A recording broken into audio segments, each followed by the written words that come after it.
The world thought it was just another royal rumor cycle, another will they won't they reconciliation whisper. But what unfolded inside the stone corridors of Windsor wasn't reconciliation, it was elimination. A bloodline line drawn so sharply it cut through brotherhood itself. And this time, there was no coming back that February 19th, 2026. The vaulted ceilings of St. George's Hall echoed like a cathedral before a coronation, except this wasn't about elevation, it was about removal. The air wasn't ceremonial, it was judicial. William, Prince of Wales, stood not as a brother, not as a grieving son, but as something colder, acting sovereign. And when he began to speak, every fragile thread tying the House of Windsor to the House of Sussex snapped in real time. He didn't tremble. He didn't hesitate. He declared that the monarchy was entering a new chapter, a chapter of clarity, discipline, stewardship, no sentiment, no softness. That line alone was a warning shot. Because everyone knew what it meant, the era of emotional leniency was over. Then came the bombshell. Royal Order Number 17. Not a rumor, not a tabloid whisper. A drafted, sealed, tribunal-approved directive that formalized what many feared but few believed possible: Prince Harry's permanent rejection from any official royal role. Titles suspended, privileges erased, sovereign funding frozen, heraldry stripped, even inheritance pathways linked to the crown estate. Lockdown died, but William didn't stop there. He invoked precedent, and not just any precedent, the October 30th, 2025 dismantling of Prince Andrew, when King Charles removed his own brother's titles, evicted him from Royal Lodge, and reduced him to Andrew Mountbatten Windsor. That was the first tremor. This was the earthquake. William's message was surgical. If the monarchy could amputate Andrew to survive, it could sever Harry to endure. That the symbolism was brutal. Blood was no longer immunity. And just when observers thought this was about exile alone, the children entered the battlefield, because behind palace walls, something even more explosive had detonated days earlier. A 117-page dossier submitted to the Royal Family Tribunal on February 10, compiled not by some shadowy intelligence agent, but by Lady Louise Windsor, 22 years old, quiet, underestimated, and apparently armed with documentation that rattled the Privy Council to its core. Irregularities in birth records across jurisdictions, commercial agreements monetizing names and likenesses, and then the revelation that froze the tribunal: an alleged media licensing deal titled The Sussex Kitchen, where Archie and Lilibet would appear as recurring characters. Not a family documentary. A product launch. Royal blood packaged for children's entertainment. Inside the chamber, one advisor reportedly whispered, "This changes everything." Because suddenly, this wasn't family drama. It was institutional exploitation. So February 15 introduced something unprecedented. Royal matrons. Catherine, Princess of Wales, Sophie, Duchess of Edinburgh, named legal custodians of Archie and Lilibet's interests in the event of parental incapacity. Image rights seized, digital likenesses shielded, educational and healthcare pathways placed under crown oversight, not princely titles, protection. William made it clear. These children will not be auctioned through entertainment platforms. And then the leak. From Montecito. Harry had allegedly reached out privately to Catherine's team, not Meghan, not lawyers, Catherine, offering to relinquish custodial rights in exchange for sealed divorce documents and media protection for the children. If I let go, will they finally be safe? A broken man's plea. But Meghan's legal team filed objections within hours. February 17, blocking guardianship transfer without her consent. The legal battlefield stretched from London to California overnight. Meanwhile, approval ratings in Britain soared. 84% support for William's decisive action. The Times ran a simple editorial: he chose the crown. And this wasn't improvised chaos. It was doctrine. The Royal Reset Doctrine. The formation of a royal family tribunal, sovereign authority to adjudicate titles, representation, guardianship. The first sovereign family court since the Plantagenets. A monarchy policing itself. Catherine reportedly told the tribunal, "This is not punishment, it is a shield." Sophie warned that lineage cannot be invoked when convenient and discarded when accountable. Across the Atlantic, Meghan's camp cried jurisdictional overreach. But Lord Pembroke countered, if royal privileges were claimed publicly, they could be reviewed publicly. Then the lineage safeguard clause surfaced, a statute dating back to the abdication crisis of Edward VIII, quietly revised over decades. Now activated. Archie and Lilibet designated out-of-status descendants. Royal identity paused indefinitely pending ethics and identity identity audit at age 21. Pause. Not erased.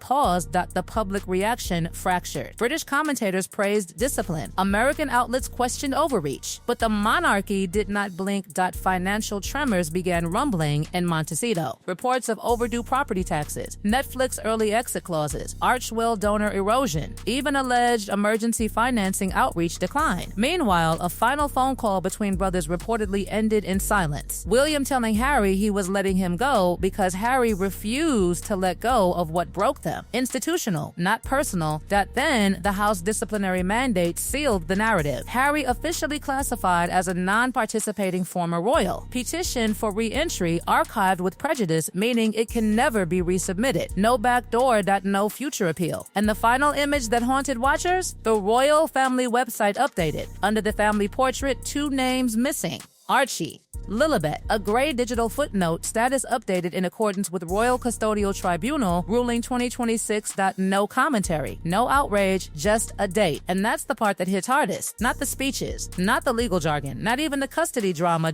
It's the quiet permanence. Because this wasn't a scandal cycle, that it was a constitutional execution carried out in ceremonial daylight. Because what happened after Royal Order number 17 wasn't just institutional tightening, it was a full custodial earthquake that shook 2 continents at once. The Crown didn't simply pause identities, it moved children. It restructured legacy. It redefined what royal blood even means in the modern era. The eastern wing of Buckingham Palace transformed overnight into something insiders called a command center. Legal aides moving in coordinated silence. Private clerks drafting revisions under the royal seal. And at the center of it all, Lord Pembroke stepping back to the lectern with a verdict so sweeping it left even seasoned palace watchers stunned by royal authority. Under full advisory of the Family Oversight Council, acting sovereign Prince William declared the legal and logistical revocation of all internal custodial rights concerning the minors known as Archie Harrison Mountbatten Windsor and Lilibet Diana Mountbatten Windsor by their biological mother. It wasn't phrased emotionally. It wasn't phrased gently. It was written like a wartime order that for the first time since Queen Victoria's reign, a distinct royal family custodial tribunal had been codified, separate from civil family court, empowered through the 2024 Succession Reform Charter, quietly architected by Princess Anne over 2 years, and finalized in procedural detail by Lady Louise Windsor, a young woman who went from background royal to institutional strategist in less than 12 months. 12 grounds were cited in the ruling. Violations of the 2020 Sussex Exit Agreement.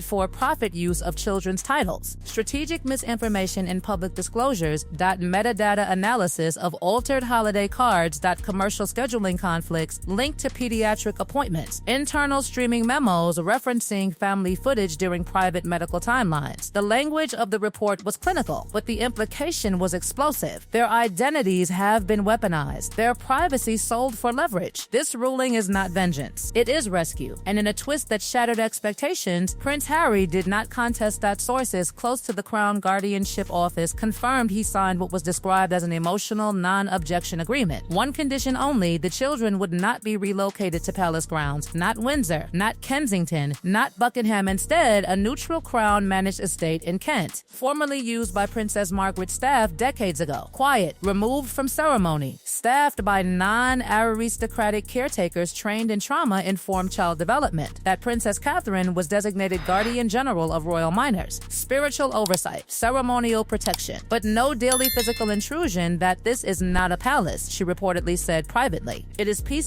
Meanwhile, across the Atlantic, the reaction was volcanic. That within hours of the tribunal verdict, a social video surfaced from Montecito. Meghan seated beside 2 children's drawings, athletic gear, barefaced, speaking softly into the camera. They erased my motherhood. They stole my babies because I wouldn't bow. That line detonated on social media. But something unexpected happened. That the sympathy didn't surge. That the hashtags did, but not in the direction she anticipated. Hashtag protect the line, hashtag custody not currency, hashtag no more royal leaks. Public discourse shifted from emotional outrage to institutional fatigue. Analysts across BBC, Sky News, and American outlets dissected the legality, dual citizenship claims, treaty obligations, Windsor Charter jurisdiction, and quietly, the U.S. Embassy confirmed it would not not challenge relocation under mutual child protection agreements. Then came the financial undertone that changed the narrative again, that property taxes on the Montecito estate reportedly overdue by 6 figures, Archwell donor base declining, streaming contract instability, a rumored early exit clause carrying heavy penalties, Harry allegedly reaching out to Tyler Perry for emergency bridge financing declined, not personal, reputational risk. The Palace Lifeline, gone.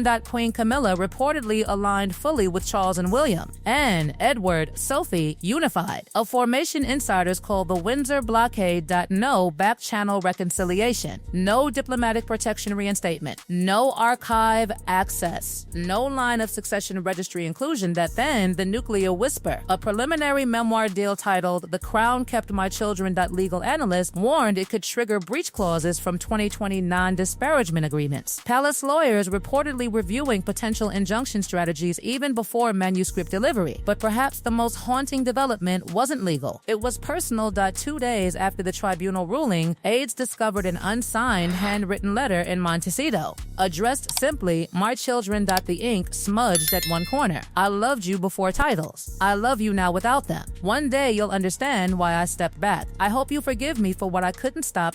No signature." But the handwriting matched Harry's. Security structures shifted rapidly. Frogmore Cottage placed fully under Crown estate stewardship. Clarence House redefined royal heir in internal memoranda to exclude descendants of individuals stripped for institutional violations. Princess Anne expanded Code Grey, an internal crisis containment protocol for reputational endangerment. And then the quietest yet most devastating update. The royal family website.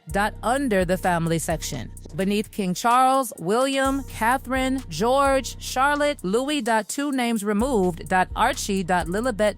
A digital footnote. Status updated in accordance with Royal Custodial Tribunal ruling 2026. No commentary. No editorial. No visible emotion. Just the date. Meanwhile, Montecito reportedly entered what one insider described as emotional hibernation. Harry sleeping in his car some nights to avoid the nursery memories. Meghan restructuring legal teams. Late-night consultations exploring the Hague jurisdiction strategies. But momentum had shifted because this wasn't simply a family feud anymore. It was doctrine. The Windsor Reset had redefined monarchy as merit over blood, protection over sentiment, structure over scandal. William framed it as duty to the people, not reconciliation among siblings. And that's the chilling reality that lingers. Forgiveness may exist in private life, but in this chapter of the Crown, forgiveness came second to preservation. The House of Windsor didn't slam the door and angered, it locked it methodically and left the key inside. The Sussexes now stand outside a system that no longer negotiates with nostalgia. And the children, their royal identity isn't erased, it's suspended in time, waiting for an audit of integrity at 21. That is the twist no one saw coming. Not exile. Not revenge. But a constitutional freeze, and history will decide whether this was protection or the moment that